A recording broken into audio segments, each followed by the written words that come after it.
Twilight. After years of refusing to even come close to watching this film, I finally agreed to do it in a for fun kind of way, and I admit I did have some fun with it, although exclusively the kind that was not intended by the filmmakers.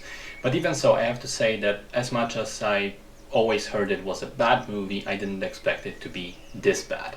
It's directed by Catherine Hardwicke, which is surprising for me because just a few years prior to this she made Lords of Dogtown, which I think is a fantastic film.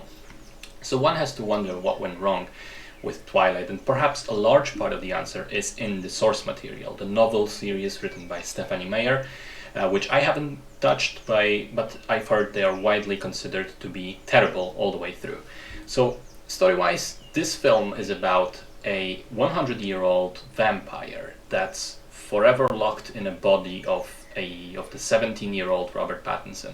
He's lived through World War I, World War II, Cold War, fall of Berlin Wall. He's seen humanity invent atomic bombs, go from first airplanes to landing on the moon, and he's experienced the advent of the internet. He has, as far as I can tell, unlimited time and resources to make his life interesting, productive, or at least fun. Instead of doing any of those things, he, for some reason, chooses to spend his time on planet Earth, repeatedly attending high school in bumfuck nowhere in the state of Washington. Why does he do it?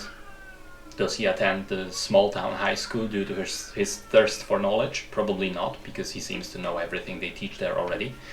Is it hunting for young victims? Also definitely not, because he only eats animals.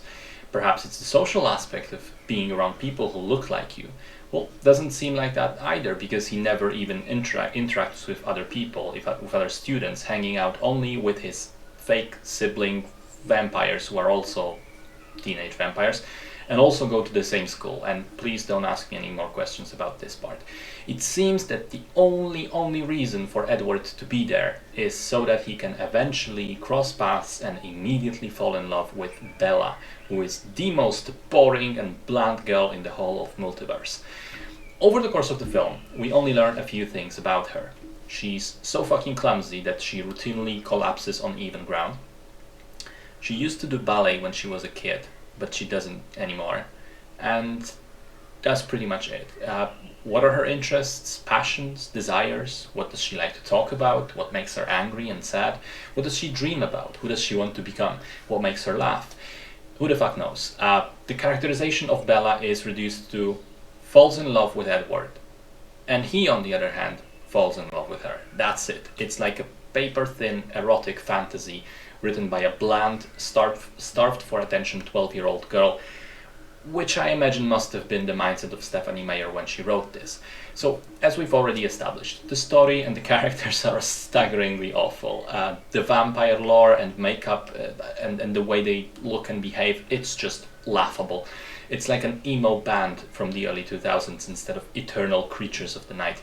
Their paleness looks like someone just threw some flour on their faces, and it's even inconsistent throughout the film. Edward is sometimes so white that I just immediately call an ambulance for him because he clearly has severe anemia, and sometimes he just looks completely fine. He has tan. And also, for some godforsaken reason, the vampires don't burn in sunlight, they glitter. I mean, I heard something about this over the years, seen the memes, but actually seeing it in the film is wild. I don't know how you come up with this shit. So Edward is also a massive creep. I mean, put aside the fact that a 100-year-old guy hangs around teenagers to pick up girls. It goes further than that. He actually sneaks into Bella's house at night to watch her sleep multiple times. What the fuck is this? And then he comes over to her at school and he says, "Listen, I'm dangerous and you can't be around me."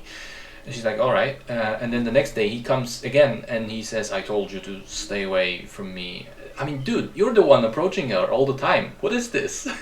And things reach the climax of absurdity when he comes out of nowhere to save her from some drunk bozos in another town by growling at them. And then he says, "I feel very protective of you." I mean, fuck me, that is stalking. You should be calling the police, young lady. The two leads also have no chemistry between one another, which is a problem because the romance in a romance film is hardly believable. Fortunately, though, they don't stick out as much because nobody else in the film is likable either, with the exception of maybe Anna Kendrick's character, who at least brings some energy and life into the film. Because otherwise it's so slow and uneventful. The pacing is just atrocious. There's no momentum to the film, no energy that would propel the story forward. The film just kind of simmers for a while, and then evil vampires show up, and that subplot is only partly resolved, and then the movie just sort of ends.